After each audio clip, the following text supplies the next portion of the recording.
Hello everyone, welcome once again in Guruji classes. तो कैसे हैं आप सब? आज हम आप लोगों के लिए लेके आए हैं क्लास 6 का इंग्लिश आपकी टेक्स्ट बुक बिहाइव का chapter number first, who did पैट्रिक्स homework. तो आज हम पैट्रिक के चैप्टर के बारे में जानने वाले हैं। सबसे पहले आप बच्चों से क्वेश्चन पूछा जाता है, डू यू लाइक होमवर्क? क्या आपको होमवर्क पसंद है? बहुत से बच्चे कहेंगे हाँ, बहुत से बच्चे कहेंगे नहीं। तो do you do it your self और डू यू गेट हेल्प? आप हेल्प लेके करते हो या फिर आप खुद करते हो? तो कुछ बच्चे होते हैं जो कि दूसरों की हेल्प लेके करते हैं, है ना। और कुछ बच्चे होते हैं जो कि दूसरों की हेल्प नहीं लेते बल्कि खुद करते हैं। तो आप कौन से वाले हैं? What homework do you have usually? आपके पास कैसा होमवर्क होता है? तो ये सब क्वेश्चंस हैं, बहुत ही मजेदार। तो आप लोग इनको सोचेंगे और क्लास में डिस्कस भी करेंगे। सो आइए स्टार्ट करते हैं। ये चैप्टर आपको पैराग्राफ्स में दिया गया है। Patrick never did homework. Patrick एक ऐसा बच्चा था जो कि होमवर्क ही नहीं करता था। Too boring he said. वो कहता था होमवर्क करना तो बहुत ही बोरिंग है, मेरे को बिल्कुल भी मजा नहीं आता। He played hockey. वो पूरा दिन हॉकी खेलता रहता था। Basketball and Nintendo. निंटेंडो मतलब कि वीडियो गेम्स खेलता था। His teacher told him, Patrick, do your homework or you won't learn a thing. कि तुम अपना काम करा करो वरना तुम कुछ भी नहीं सीख पाओगे। And it's true. और ये बहुत ही ट्रू भी था, क्योंकि कभी कभार उसे ऐसा लगता भी था that he was an ignoramus person. Ignoramus मतलब जिसे कुछ भी नहीं आता है एजुकेशन में, एकदम बुद्धू। तो ये उसका मतलब था। तो वो कहता था कि मेरे को कभी कभी इग्नोरमेंस भी फील करता है। But what could he do? वो क्या कर सकता था? उसे होमवर्क करना पसंद ही नहीं था, है ना। Then one day he found his cat playing with a little doll. फिर एक दिन उसने देखा कि उसकी बिल्ली एक किसके कैट के संग खेल रही थी, है ना। तो उसकी बिल्ली जो थी, जो उसकी कैट थी, वो किसके संग खेल रही थी? डॉल के साथ खेल रही थी। And he grabbed it away. तभी वो डॉल को छीनता है। To his surprise it was not a doll. तभी वो देखता है कि वो तो डॉल है ही नहीं। वो बहुत ही सरप्राइज हो जाता है, जैसा कि आप ही पिक्चर में देख सकते हैं यहाँ पे। तो अब आगे क्या बताया हुआ यहाँ पे? तो चलिए अब आगे बढ़ते हैं। आगे हमको बताया गया है यहाँ पे दैट वो एक एल्फ है। क्या है? एल्फ है। कोई कोई डॉल नहीं है, वो एल्फ है, जो कि एक टाइनीएस्ट साइज का मैन होता है। So he had a wool shirt with old fashion breeches. उसने क्या पहन रखी है? एक वूलन शर्ट पहन रखी है जिसमें ओल्ड फैशन ब्रीचेस है। ब्रीचेस एक शॉर्ट ट्राउजर से अटैच्ड होते हैं, है ना। और ये शर्ट के ऊपर से होते हैं, जैसे नर्सरी केजी क्लास के कुछ बच्चों की ड्रेस में भी होता है ये। And a high tall hat. और एक चुड़ैलो जैसी जो हैट होती है वो उसने पहन रखी थी। ही येल्ड, सेव मी। तभी वो येल मतलब चिल्लाना, वो जोर से चिल्लाता है, मुझे बचाओ। Don't give me back to that cat. वो कहता है मुझे उस कैट को दोबारा मत देना। आई ग्रांट यू अ विश। अगर तुम ऐसा करोगे तो मैं तुम्हें एक विश दूंगा, इच्छा, और उसे पूरा करूंगा। I promise you that. और मैं तुम्हें ये प्रॉमिस करता हूँ। Patrick could not believe how lucky he was. वो बहुत ही खुश हो जाता है कि भाई मैं तो कितना लक्की हूँ। Here was the answer to all of his problems. वो कहता है अब मुझे अपनी सभी प्रॉब्लम्स का आंसर मिल गया है। वो क्या कहता है? Only if you do all my homework till the end of semester.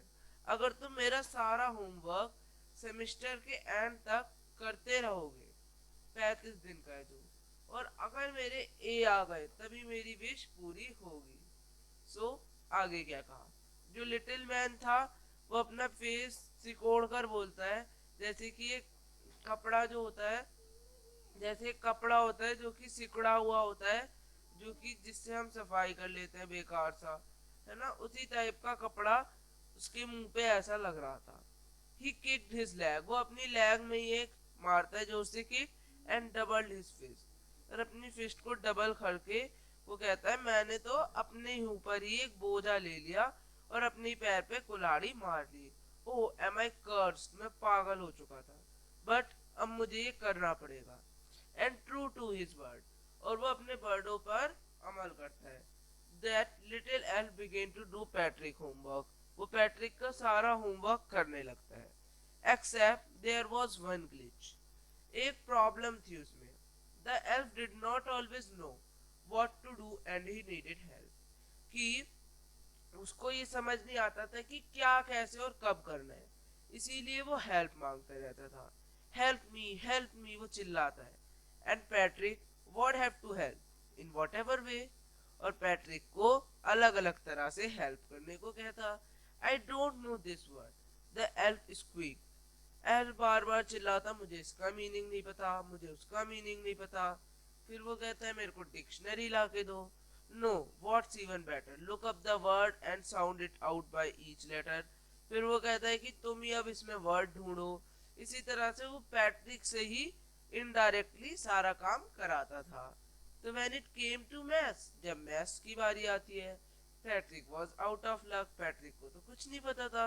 What are time table, उसे टाइम टेबल्स नहीं पता थी।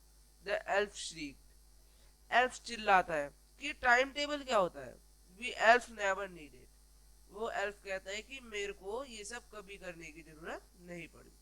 तो आप ये जहाँ पे पिक देख सकते हैं यहाँ पे कि कैसे जो पैट्रिक है वो वर्ड्स को सर्च कर रहा है और एल्फ आराम से बैठा देख रहा है। तो आप ये पिक्चर में देख भी सकते हैं। तो अब आगे बढ़ जाते हैं हम लोग। आगे हमारा अगला जो 7th पैराग्राफ है उससे उसमें है and addition and subtraction and division and fraction. वो कहता है हमें तो एडिशन सब्ट्रैक्शन डिवीजन फ्रैक्शन ये तो किसी ने सिखाया ही नहीं। Here sit down beside me, you simply must guide me. फिर वो पैट्रिक से कहता है भाई तुम मेरे पास ही बैठ जाओ और मेरे को अपना मेरा काम करने में मदद करो। Elves know nothing of human history, फिर जब ह्यूमन हिस्ट्री की बात आई तो उन्हें उसमें भी कुछ नहीं पता था क्योंकि वो हिस्ट्री नहीं पढ़ते थे। सो उनके लिए भी ये मिस्ट्री थी। So the little elf already अ शाउटर, वो चिल्लाता था और जोर जोर से चिल्लाने लगा। गो मोर बुक्स, गो मोर बुक्स, गो मोर बुक्स, इस तरह से वो चिल्लाता कि जाओ लाइब्रेरी जाओ, मेरे लिए और बुक्स लाओ, and you can help me read them too, और मुझे पढ़ने में मदद करो। इस तरह से वो परेशान करता रहता था किसको, पैट्रिक को। सो अब हम 7th पैराग्राफ पे आते हैं। तो as a matter of fact every day in every way that a little elf was a nap, तो जैसे कि चल रहा था एल्फ को हर चीज में हर क्वेश्चन में कोई ना कोई डाउट होता और वो बार बार किसकी हेल्प लेता, पैट्रिक की।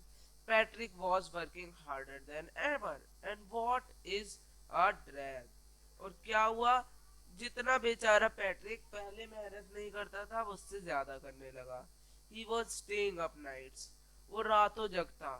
And had never felt so very, was going to school with his puffed and bleary eyes. फिर क्या हुआ, वो जो था वो बहुत ही मतलब वैसा सा रहने लगा, उसे मतलब बहुत ही अजीब सा फील होने लगा। अब वो ना सोता ना कुछ करता, उसकी आंखें सूजी रहती, नींद से भरी रहती, ब्लरी ब्लरी सी आई, धुंधली धुंधली सी, उसको अजीब सा लगता जब वो सोता नहीं। पर अब वो इतनी मेहनत कर रहा था तो उसे ऐसा करना ही पड़ता। Finally the last day of school arrive, और आखिरकार इतनी कड़ी मेहनत के बाद उसका आखिरी दिन स्कूल का आ जाता है। तो अब देखते हैं आखिरी दिन स्कूल के क्या होता है। सो अब क्या होता है, as for homework there was no more. अब क्या होता है, अब एल्फ जो है वो कहता है मैं तो भाई चला, अब तो होमवर्क रहा नहीं कुछ और। So he move quickly and slyly slipped out the back door. अब वो क्या होता है, वो पीछे के डोर से चुपचाप से निकल जाता है। पैट्रिक गॉट हिज एज, अब पैट्रिक को ए ग्रेड मिल जाता है। हिज क्लासमेट्स वर अमेज्ड, उसके क्लासमेट्स कहते हैं वाह यार कैसे आ गए। His teacher smile and were full of praise, फिर उसके टीचर भी खुश होके कहते हैं हमने तुमसे कहा था तुम कर सकते हो अगर मेहनत करो तो सब उसे क्या प्रेज करते हैं, अप्रिशिएट करते हैं। एंड हिज पेरेंट्स, वो तो ऐसे कर रहे थे कि पीटर का होम पेपर कैसे हो सकता है, पीटर इतने अच्छे नंबर कैसे ला सकता है, पर वो पीटर भी था। फिर क्या होता है, he was now the model kid, वो एक मॉडल किड बन चुका था जो कि अपना सारा काम टाइम पे करता था। ना वो कभी चिल्लाता किसी पे, ना कुछ करता, वो बस अपना काम करता, स्कूल का अपना रूम भी क्लीन रखता था और सभी काम को टाइम पर करता था। तब वो एक होशियार लड़का बन चुका था। सो आपने देखा किस तरह से इस चैप्टर का एंड होता है। Patrick still thought he made that टिनी man do all his homework. जो पैट्रिक था उसे अभी भी लगता था कि उसका होमवर्क तो उस एल्फ ने ही किया था। बट अब आप लोगों को मैं एक सीक्रेट बताने जा रहा हूँ। It was not the elf, वो एल्फ नहीं था। होमवर्क किसने किया था? पैट्रिक ने खुद किया था, क्योंकि सारी मेहनत तो पैट्रिक ने ही की थी। तो ये था एक मजेदार चैप्टर। अब हम मिलेंगे इसी तरह के बढ़िया बढ़िया चैप्टर्स के संग। तब तक के लिए एवरीवन बाय। इस चैप्टर के राइटर है कैरोल मूरे। तो आप इस चैप्टर को एक बार घर पे भी रिवाइज करें इससे समझने के बाद। सो अब हम मिलेंगे इसी तरह के मजेदार चैप्टर्स के संग। तब तक के लिए bye everyone, have a nice day.